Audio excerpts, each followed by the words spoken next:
آپ اندازہ کریں کہ تباہی کہاں تک جا رہی ہے۔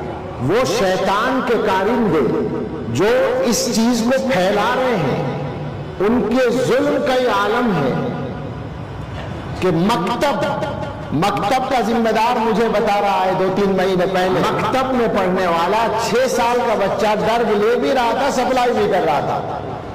6 سال کا، یعنی 6 سال کے بچے کو استعمال کر لیا گیا۔ پورے ملک میں مسلمانوں کی یہی صورتحال ہے نشے کے بارے میں، کوئی جگہ نہیں بچی، اور ہر ماحول کا آدمی مبتلا ہے۔ پہلے زمانے میں یہ ہوتا تھا کہ کچھ آوارہ قسم کے لڑکے گھر سے نکلے ہوئے عشاء کے بعد رات میں گھومتے تھے اپنے آوارہ دوستوں کے ساتھ، ان کو عادت پڑ جاتی تھی نشے کی۔ آج اسکول کے بچے، کالج کے بچے، یونیورسٹی کے بچے نہیں بچیاں بھی، لڑکے نہیں لڑکیاں بھی، بالکل عام ہے، بہت برا حال ہے۔